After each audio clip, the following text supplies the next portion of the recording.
अस्सलामुअलैकुम viewers, welcome back to my channel coding with Arooj Numan.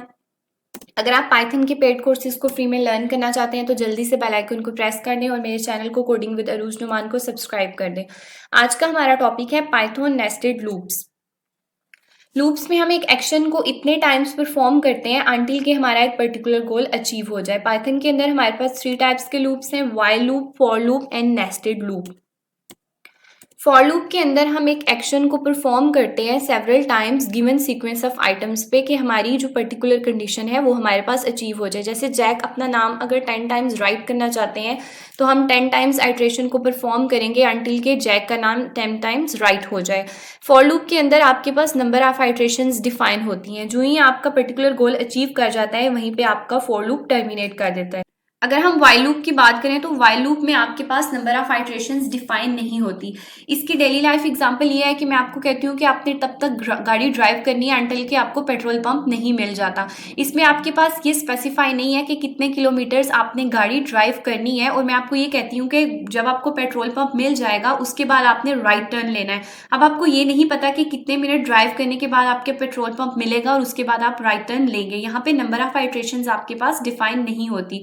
Nested loop आपका, जब आप एक लूप को दूसरे लूप के इनसाइड पुट कर देते हैं तो वो आपका नेस्टेड लूप कहलाता है। और ये नेस्टेड लूप हम क्यों यूज करते हैं, ये हम तब यूज करते हैं जब हमारे पास मल्टीपल कंडीशंस हो और मल्टीपल कंडीशंस के अंदर आपने ब्लॉक ऑफ कोड्स को एग्जीक्यूट करवाना हो। एक लूप को दूसरे लूप के इनसाइड पुट करने को हम नेस्टेड लूप कहते हैं। ये आपके पास एक लूप है, इसके इनसाइड मैंने एक इनर लूप पुट कर दिया, इसको हम नेस्टेड लूप कहते हैं। अब ये वाइल लूप भी हो सकता है और ये फॉर लूप भी हो सकता है, लेकिन अगर आपका आउटर लूप फॉर लूप है तो आपका इनर लूप भी फॉर लूप ही होगा। अगर आपका आउटर लूप वाइल लूप है तो आपका इनर लूप भी वाइल लूप ही होगा। यहाँ पे कोई लिमिटेशन नहीं है इसकी चेनिंग में। इसका मतलब ये है कि ये नहीं है कि आपने इनर लूप 1 ही होना चाहिए, इनर लूप 2 भी हो सकता है, 3 भी हो सकता है। इसकी कोई लिमिटेशन या रूल नहीं है कि देयर शुड बी, यहाँ पे सिर्फ एक जो है वो आपका इनर लूप होना चाहिए, 2 होने चाहिए, इसकी कोई लिमिटेशंस नहीं है। अब मैं आपको एक डेली लाइफ एग्जांपल देती हूँ। हमारे पास ये एक वॉल क्लॉक है और जब हम टाइम की बात करते हैं तो सबसे पहले सेकंड्स कंप्लीट होते हैं, सेकंड्स के बाद मिनट्स, मिनट्स के बाद हमारे पास आवर्स आ जाते हैं। आप इसको नेस्टेड लूप से रिलेट कर दें। आपके पास जो आवर्स हैं आप उसको आउटर लूप कंसीडर कर दें और आपके पास जो सेकंड्स और मिनट्स हैं आप उसको इनर लूप से कंसीडर कर दें। एक और एग्जांपल मैं आपको देती हूँ कि आप लाइब्रेरी में जाते हैं, आपको कोई बुक चाहिए होती है। सबसे पहले आप सारे शेल्फ में जाते हैं और आप अपने पर्टिकुलर शेल्फ में जाते हैं। वहां पे जाने के बाद आप सारी बुक से गो थ्रू करते हैं कि मोस्ट रेलिवेंट आपके लिए कौन सी है। जब आप वो ढूंढ लेते हैं उसके बाद आप उस बुक को ओपन करते हैं और एक दफा आप उसके टॉपिक्स भी देखते हैं। इसमें जो आप मल्टीपल शेल्फ्स को देख रहे हैं आप उसको आउटर लूप कंसीडर कर ले, और जो आप वहां से बुक्स ले रहे हैं देन आप उनके टाइटल चेक कर रहे हैं आप उसको इनर लूप से रिलेट कर दें। इसको आप नेस्टेड लूप की एग्जाम्पल कंसीडर कर लें। ओके व्यूअर्स, तो अब हमें ये देखना है कि जो हमारा नेस्टेड लूप है वो वर्क कैसे करता है। आपके पास जो नंबर ऑफ आइटरेशंस होती है नेस्टेड लूप में वो इक्वल होती है number of iterations in the outer loop multiply by the number of iterations in the inner loop. Her iteration के साथ, आउटर लूप की हर आइटरेशन के साथ आपका जो इनर लूप होता है वो एग्जीक्यूट करता है, वंस वो एग्जीक्यूट करता है and then again next iteration के साथ, next in iterations of outer loop के साथ आपका इनर लूप अगेन एग्जीक्यूट करता है and then again next iteration of outer loop के साथ आपका इनर लूप अगेन एग्जीक्यूट करता है। इसका क्या मतलब है? इसका मतलब ये है कि जब आपकी फर्स्ट आइटरेशन होती है आपकी आउटर लूप की, वो ट्रिगर करती है, वो मुतहरिक करती है इनर लूप को और वो एग्जीक्यूट करता है इनर लूप टू कंप्लीशन।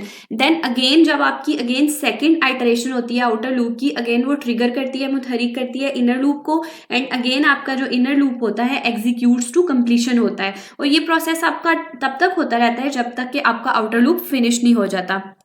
यहाँ पे आप देख सकते हैं सबसे पहले हमने एलिमेंट देख लिए सीक्वेंस में। अगर तो आपके पास ये लास्ट एलिमेंट है फिर तो आपका लूप जो है वो टर्मिनेट कर गया। अगर आपकी ये फर्स्ट आइटरेशन है, आपकी फर्स्ट आइटरेशन आउटर लूप की कंप्लीट होगी, उसके बाद वो देखेगा जो आपके, अगर वो लास्ट आपके जो एलिमेंट्स प्रेजेंट है इनर लूप के अंदर वो बारी बारी आइटरेट होंगे, उनकी एग्जीक्यूशन कंप्लीट हो जाएगी, अगेन वो जाएगा आउटर लूप की सेकंड आइटरेशन की तरफ, उसकी सेकंड आइटरेशन कंप्लीट होगी, अभी उसके पास एलिमेंट रिमेनिंग है तो फिर उसकी सेकंड आइटरेशन होगी।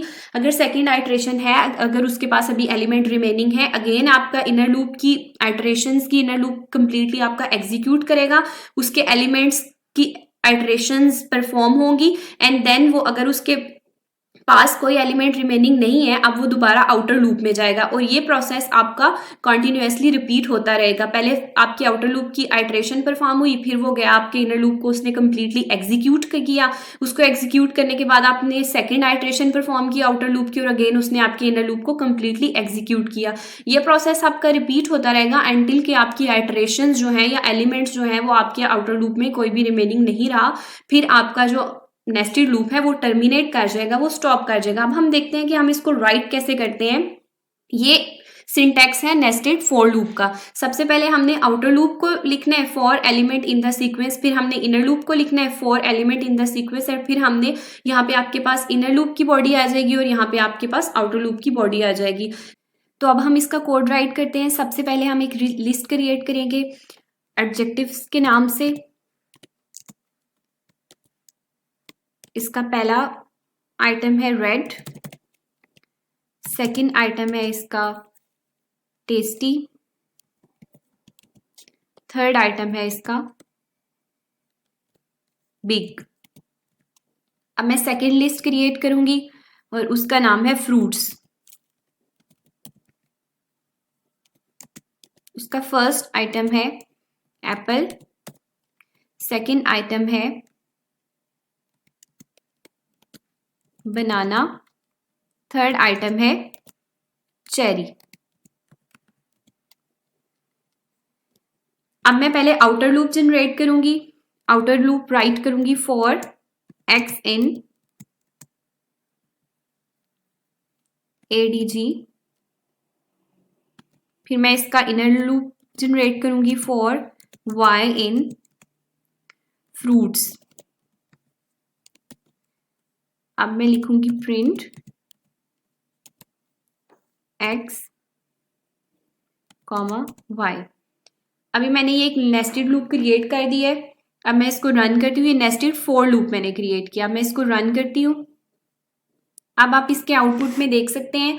अब इसके अंदर क्या हुआ है, पहली आइटरेशन जब कंप्लीट हुई है हमारे पास आउटर लूप की, उसके साथ आपका इनर लूप कंप्लीटली एग्जीक्यूट हुआ है। उसके बाद वो चला गया नेक्स्ट आइटरेशन की तरफ। जब सेकंड आइटरेशन कंप्लीट हुई है आपकी आउटर लूप की, अगेन आपका जो इनर लूप है वो कंप्लीटली एग्जीक्यूट हुआ है। उसके बाद आपकी थर्ड आइटरेशन हुई है आउटर लूप की और उसके बाद आपका inner loop again completely execute की है। उसके बाद हमारे पास आउटर लूप में नंबर ऑफ आइटम्स रिमेनिंग नहीं है, नंबर ऑफ आइटम्स एम्प्टी हो गए। इस वजह से यहाँ पे हमारा जो लूप है नेस्टेड लूप है, यहाँ पे हमारा नेस्टेड लूप टर्मिनेट कर गया। आपने वीडियो को स्टार्ट से लेके एंड तक देखना है और मेरे चैनल को सब्सक्राइब कर दें। और अगर आपको कोई क्यूरी है, अगर आप कोई क्वेश्चन पूछना चाहते हैं तो आप कमेंट्स में लिख सकते हैं।